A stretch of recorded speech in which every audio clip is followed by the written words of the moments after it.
그렇습니다. 우리가 천국 가면은 찬양할 것밖에 없지 않겠습니까?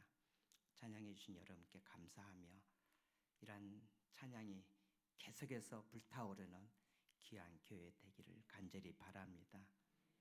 여러분도 유럽 소식을 들으셨겠지만 유럽은 이렇게 뜨겁게 찬양하지를 못합니다. 유럽 교회가 500년 전에 마틴 루터 종교 개혁에 의해서 교회가 크게 부흥했고 영국의 17세기, 18세기 계속해서 부흥이 일어났고 독일의 17세기, 18세기 경건주의로 인해서 많이 부흥이 일어났지 않습니까? 하지만 지금은 유럽 교회가 많이 쇠퇴하고 있습니다. 이렇게 뜨거운 밤을 좀처럼 찾아보기 힘든 것입니다. 금요 기도회 모든 것을 다 제쳐놓고 이 밤에 나와 뜨겁게 찬양하고 말씀 듣고 기도하는 여러분들을 이 밤에 하나님께서 놀랍게 축복해 주실 줄로 믿습니다. 인생에 중요한 것이 많이 있을 것입니다. 만남, 교육, 건강, 신앙 많이 있지만은 특별히 저는 이 밤에 신앙에 대해서 잠깐 살펴보고자 합니다. 아무리 믿음 좋은 사람이라 할지라도 때로는 넘어질 때가 있는 것을 봅니다. 그러나 하나님께서는 우리를 사랑하셔서 다시 우리를 일으키셔서 그 옛날 주님의 이름을 욕되게 했던 그 날보다도 남은 날 더 하나님의 영광을 위해서 우리를 이렇게 다시 사용하시는 그런 하나님의 은혜를 우리가 체험할 수가 있는 것입니다. 사람이 참 수수께끼인 것 같습니다.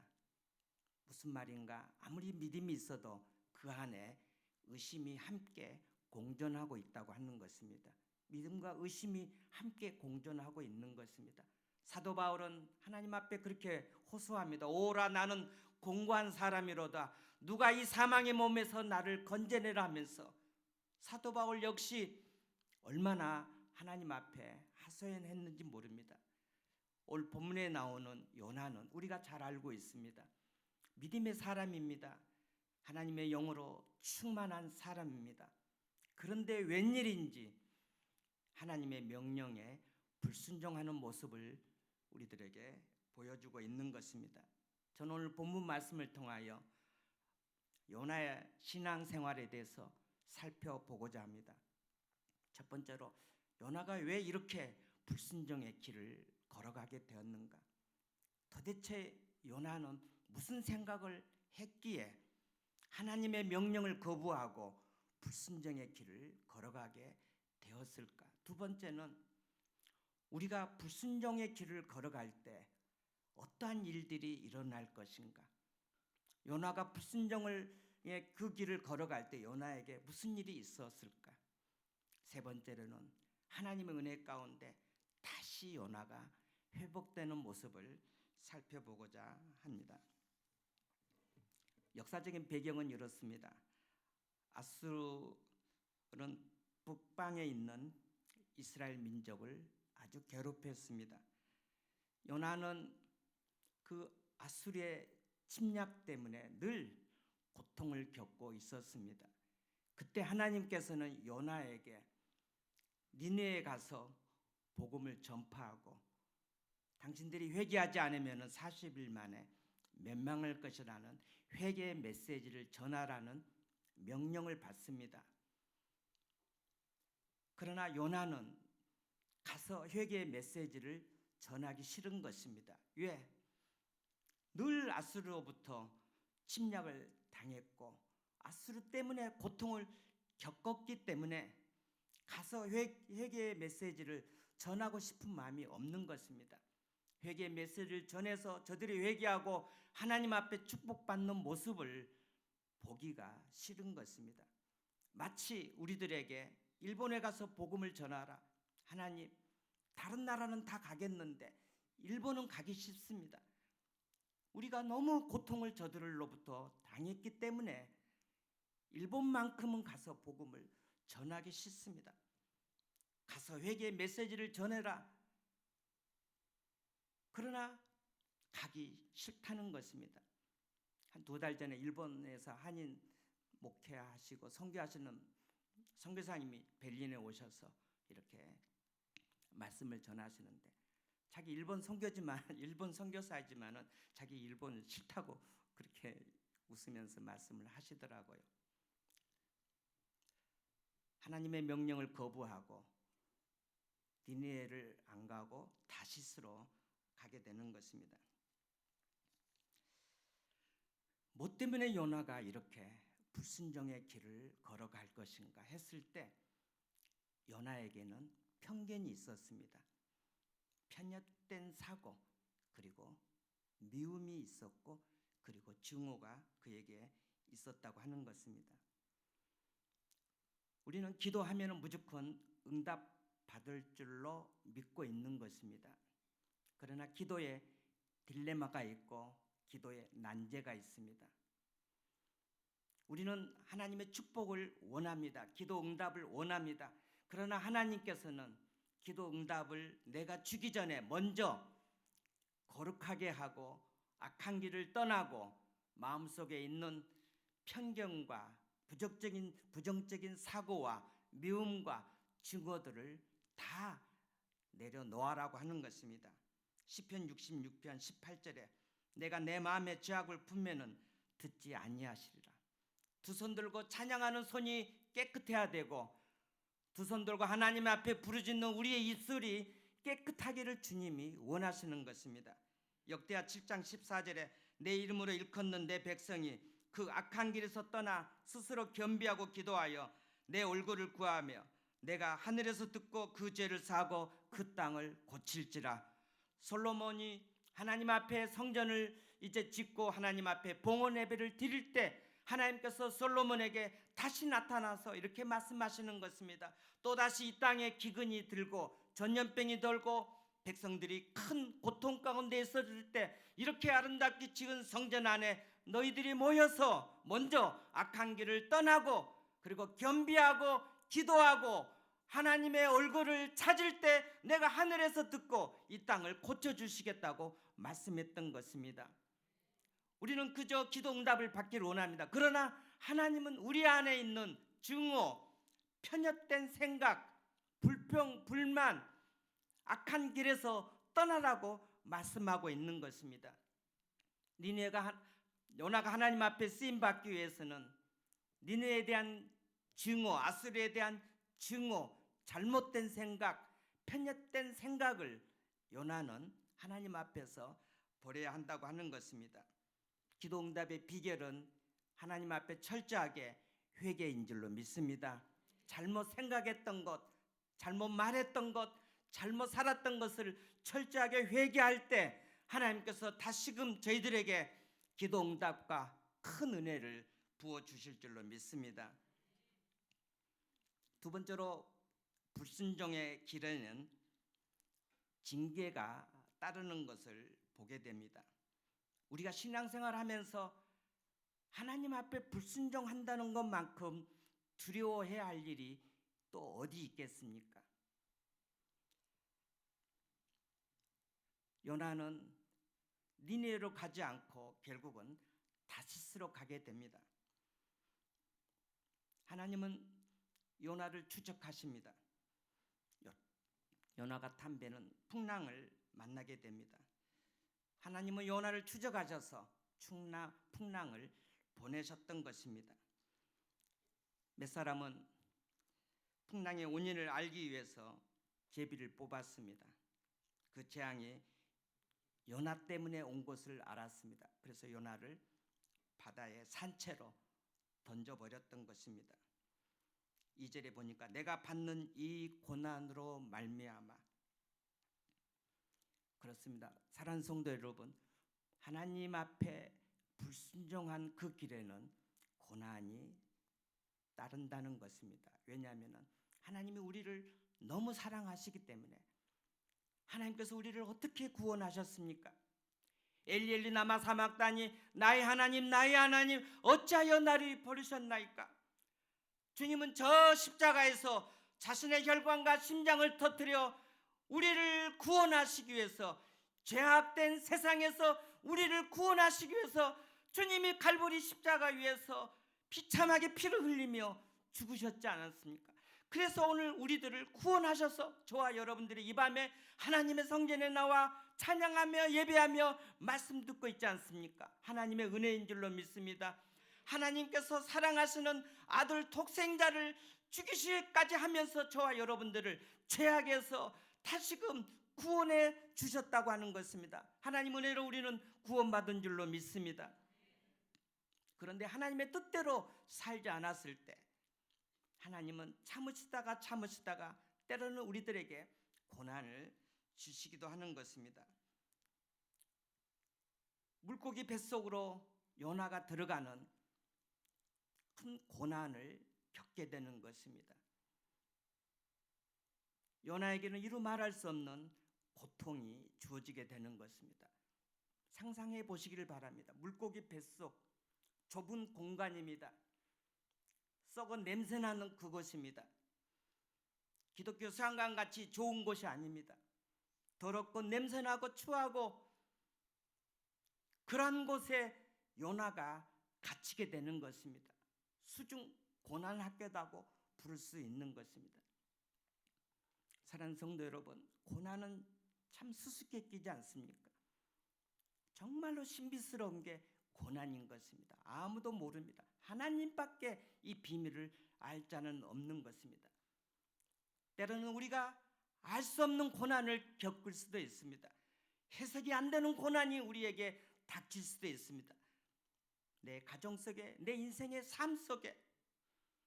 그럴 때 원망하고 불평할 것이 아니라 고난당할 때 우리가 해야 할 일은 요나가 물고기 뱃속에서 하나님 앞에 기도했던 것처럼, 이 고난으로 인하여 요나가 부르짖었던 것처럼 오늘 우리들에게 크고 작은 알 수 없는 고난이 임할 때 우리들도 하나님 앞에 요나처럼 부르짖어야 될 줄로 믿습니다. 고난은 하나님 앞에 엎드리라는 사인인 것입니다. 전쟁터에 수리탄이 터지고 총알이 날아다닐 때 군인들이 엎드려 기어가는 것처럼 고난이 올 때는 우리는 말이 필요 없습니다. 사람하고 말을 많이 할 필요도 없는 것입니다.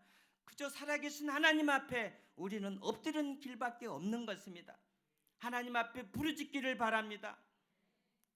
욥기는 우리들에게 고난을 말해주고 있습니다.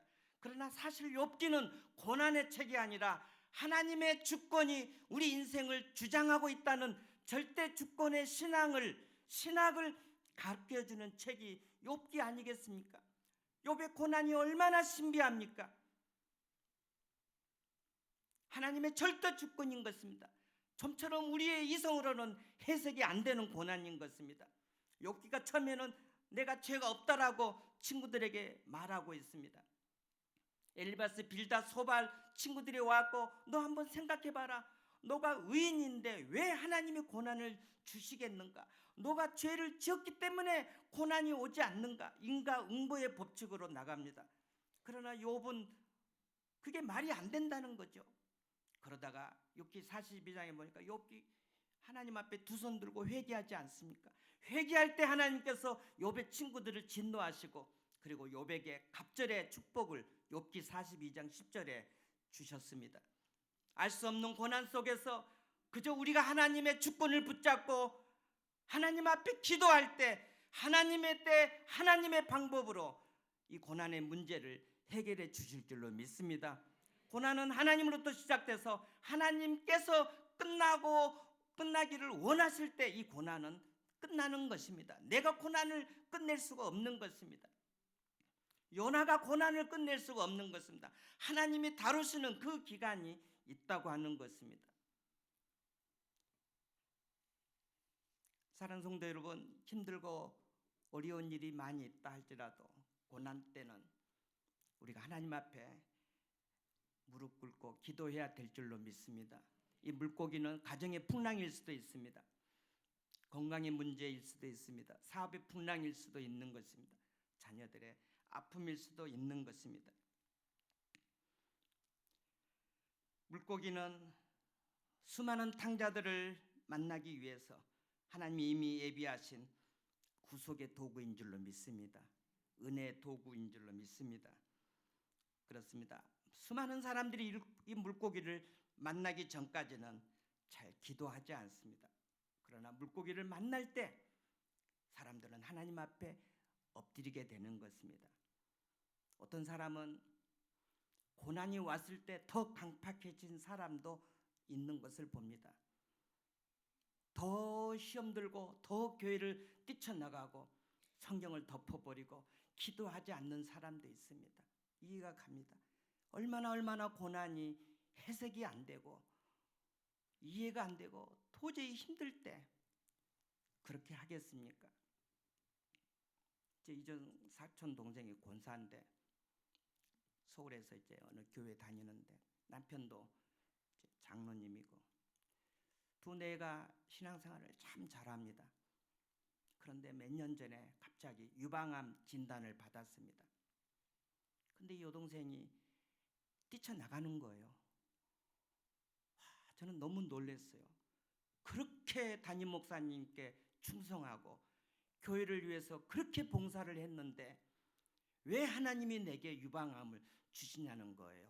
왜 하박국 선지자처럼 이렇게 나오는 거예요. 도저히 해석이 안 되는가 봐요. 그렇게 충성 봉사했는데 왜 나한테 유방암이냐는 거예요. 그리고 안 믿는 친구들하고 산에 놀러 다니고 조카가 전화 왔어요. 삼촌 기도 좀 해달라고. 엄마가 너무 힘들어요. 엄마가 너무 힘들어요. 동생이 이해가 가더라고. 지금은 이제 다시 많이 회복이 됐습니다. 사랑하는 성도 여러분, 물고기를 우리가 만날 때가 있습니다. 고난 때는 말이 필요 없습니다. 사탄은 자꾸 말을 많이 하게 되는데 그럴 필요 없고요. 그저 하나님 앞에 눈물로 엎드리는 수밖에 없는 것입니다. 요나가 물고기 뱃속에서 하는 것은 고난으로 인하여 하나님 앞에 부르짖었더니 다윗의 자손 예수여 나를 불쌍히 여겨 주시옵소서. 제자들이 소경 바디메에게 시끄럽다 조용히 해라. 다윗의 자손 예수여 나를 불쌍히 여겨 주시옵소서. 소경 바디메가 지당하는 예수님께 크게 부르짖었던 것처럼 하나님 앞에 힘들고 어려울 때 두 손 들고 여러분 기도하시기를 바랍니다. 저도 지난 세월을 보면은 목회하면서도 많은 어려움을 겪었지만은 연하와 같은 때가 있었습니다. 대학교 졸업 후에 기도원에서 기도하는데 2박 3일 금식 기도하는데 그때 제가 처음으로 예수 그리스도의 십자가의 사랑을 깨달았습니다. 전 중학교 1학년 때부터 교회를 다녔습니다. 수많은 목사님 설교를 들었지만은 십자가의 사건이 나의 사건으로 이렇게 체험이 되어지지를 않았습니다. 그때 기도원에서 기도하는데 하나님 앞에 그동안의 인생을 살면서 지었던 모든 죄를 회개했는데 그때 십자가의 사랑이 저에게는 깨달아졌습니다. 이 많은 죄 두렵고 떨렸습니다. 죄 삭은 사망이다는 주의 음성도 들리는 것 같았습니다. 그럴 때 주님께서 내가 너의 이 많은 죄를 위해서 내가 이미 죽었고 현재 지은 죄 미래 죄까지도 내가 그것 죄를 위해서 이미 죽었노라고 주님의 음성이 직접 들리지는 않았지만은 그런 느낌을 받았습니다. 그때 기도원에서 그 주님 십자가의 사건, 주님이 나를 위해서 십자가에서 돌아가셨구나 하는 그 사건을 깨닫고 얼마나 기도원에서 펑펑펑펑 눈물을 쏟으면서 내일이면 기도원에서 하산하는데 너 어떻게 살래? 이런 느낌이 왔습니다. 제가 주의 동이 되겠습니다. 그렇게 소원을 하게 되었습니다. 너무 감격해서 십자가가 제 인생을 완전히 바꾸어버렸던 것이죠. 저는 믿지 않는 가정에서 태어났습니다. 아버지는 완전히 무신론자요. 거의 매일 술로 이렇게 사신 분이고 어머니는 또 절에 가서 불공 드리고 사남매 잘 되라고 온 집안이 부적입니다. 베개 밑에 이불 속 밑에 제 옷 전부 다 부적이고 할머니는 또 얼마나 무당을 좋아하는지 국민학교 때 학교 갔다 오면 꽹과리 소리가 나요. 엄마가 산후풍으로 누워 있으면 할머니가 엄마 병 낫게 한다고 무당 불러다가 구다구 저는 그런 집안에서 태어났습니다. 그러다가 이제 십자가 사건을 깨닫고 서울서 대학 졸업하고 직장 생활을 하는데 너무 주의 이 십자가의 복음이 강렬하게 깨달아져서 주의 종으로 소원하고 아버지께 신학교에 간다고 했더니 아버님이 노발대발하고 내가 너 신학교를 가기만 하면 내가 너를 호적에서 파버리겠다고 그랬는데 나중에 알았는데 호적을 팔려면 우리나라에서는 서류가 26개가 필요하다고 합니다. 아버지는 화가 나고 내가 평생 네 엄마는 안 믿고 살고 내가 너만 믿고 살았는데 사남매 제가 장남이거든요. 그러니 제 아버지 꿈은 대학 졸업하고 직장 생활을 가서 돈 버는 게 아버지가 꿈입니다. 그 소망으로 사셨는데 신학교 간다니까 뭐 노발대발하고 하죠. 저는 아버지가 너무 무서워요. 제가 키 안 큰 이유가 있습니다. 하도 아버지한테 말을 많이 맞아가지고 제가 키가 안 커요. 큰 놈이 잘 돼야 한다면서 공부 못한다고 사실 못하기도 했거든요. 그냥 얼마나 그냥 맞았는지. 그래 키가 안 커요.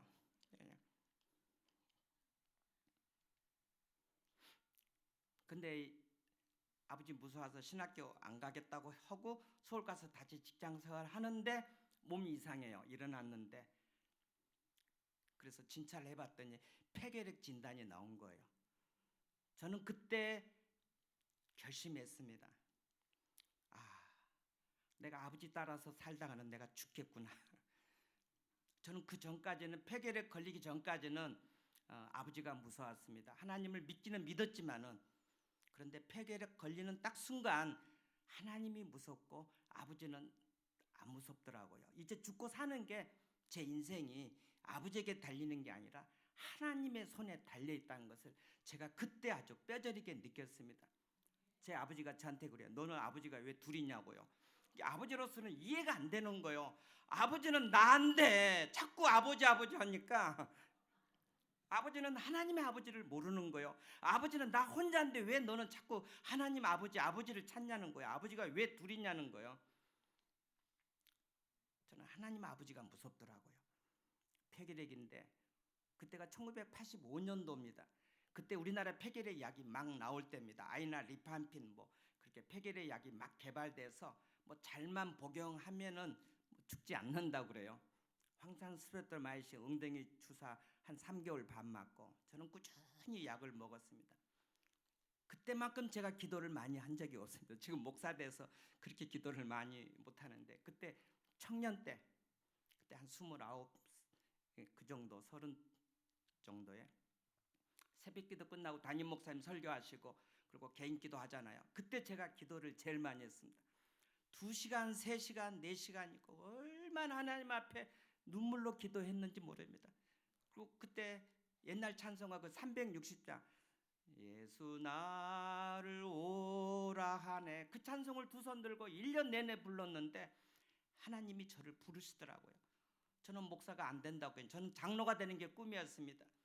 교회 장로 훌륭한 장로님이 계셔서 그 장로님이 담임 목사님을 그렇게 잘 섬기고 교회를 잘 섬기고 성도들을 잘 섬기는 모습이 고등학생 저에게 그게 눈에 비쳐서 나도 저 최희천 장로님처럼 그렇게 내가 살아야 되겠구나. 저는 장로가 되는 꿈인데 하나님이 저를 자꾸 주의 종으로 부르시겠다는 거예요.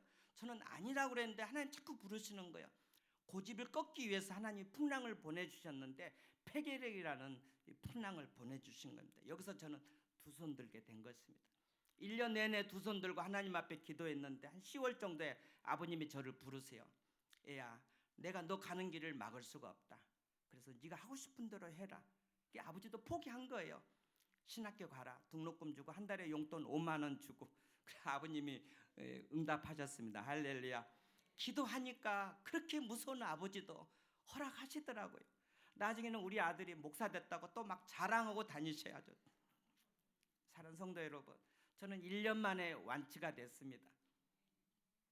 그리고 1986년도에 신학교에 입학했고 87년도 3월 21일 날 결혼했습니다. 어제가 결혼 32주년입니다.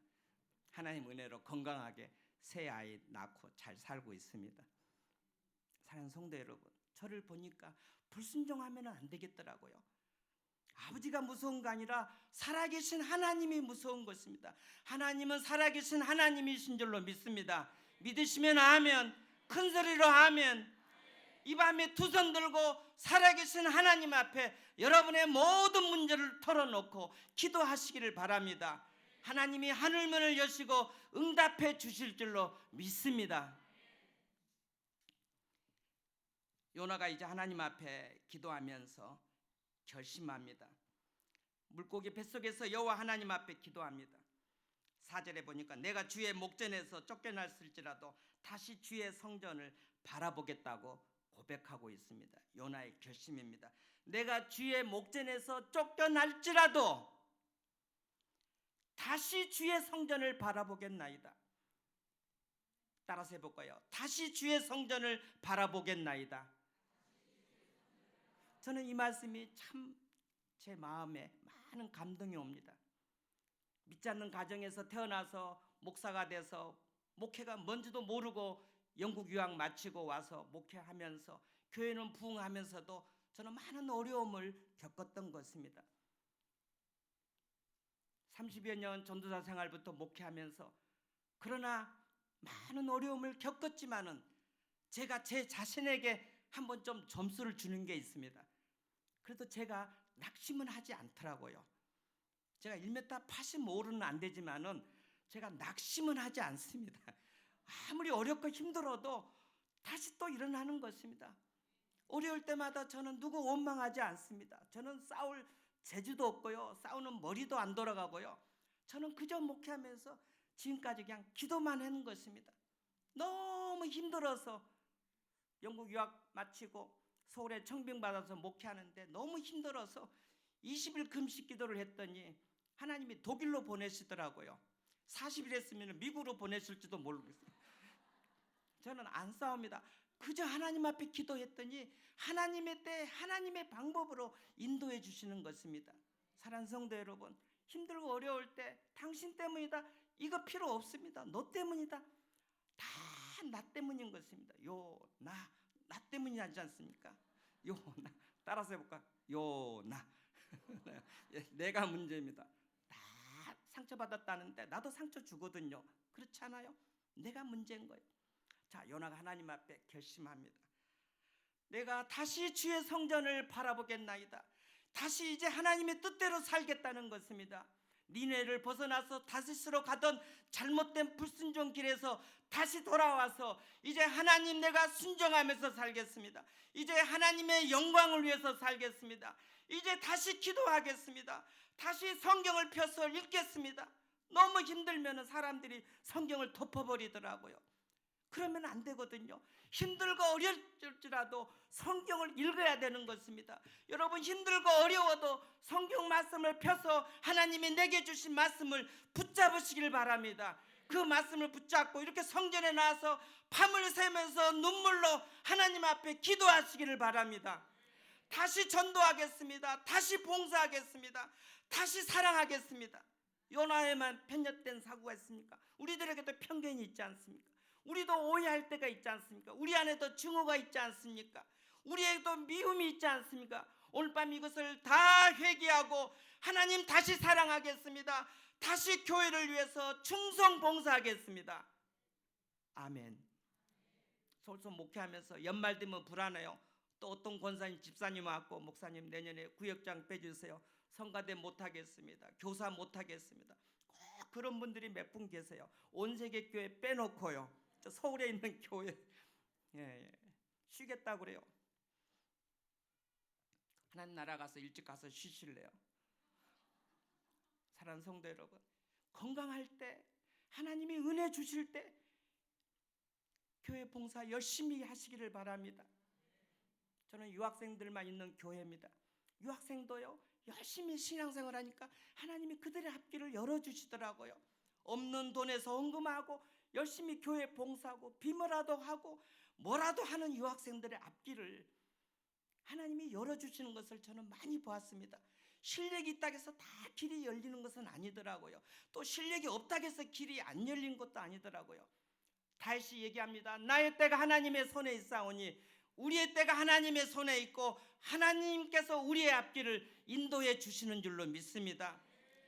오늘 본문 말씀은 저에게 많은 위로가 됩니다. 여러분에게도 위로가 되시기를 바랍니다. 실패하지 않는 인생이 어디 있겠습니까? 아브라함도 넘어졌고 다윗도 넘어졌고 삼손도 넘어졌고 사도 바울도 넘어졌고 다 넘어지지 않는 사람이 어디 있겠습니까?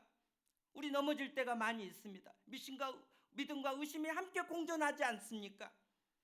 사랑하는 성도 여러분, 오늘 말씀에 위로가 되시기를 바랍니다. 다시 힘을 내서 다시 기도하시기를 바랍니다. 다시 하나님을 사랑하시기를 바랍니다. 살아계신 하나님을 다시 붙잡기를 바랍니다. 엘리엘리 라마사니 나의 하나님 나의 하나님 어찌하여 나를 버리시니까. 주님이 자신의 혈관과 심장을 터뜨려서 그 보배로운 피를 저 갈보리 십자가에서 2000년 전에 줄줄 흘리시면서도 아버지 하나님의 손을 꼭 붙잡고 주님이 계셨던 것처럼 하나님의 손을 꼭 붙잡으시기를 바랍니다. 안양 샘병원에서 어제 아내하고 건강진단을 다 하고 유내시경 대장암 검사까지 다 했습니다. 근데 아내는 대체적으로 깨끗한데 저는 유내시경 하면서 헤리코 박테리아균이 있다고 하면서 이거 조직 검사에 들어갔다는데 암하고는 상관없다고 해서 조금 안심은 되는데 또 들어보니까 이게 또 오래 두면 암으로도 갈 수도 있다면서요. 암이라 할지라도 살아계신 하나님을 붙잡으시길 바랍니다. 할렐루야. 다 같이 두 손 들고 기도하겠습니다. 오늘 밤에 여러분에게 결단의 시간이 되기를 바랍니다. 하나님 다시 봉사하겠습니다. 다시 기도하겠습니다. 다시 거룩하게 살겠습니다. 순종하면서 살겠습니다. 기도하겠습니다. 다 같이 통성으로 기도하겠습니다. 주여 주여.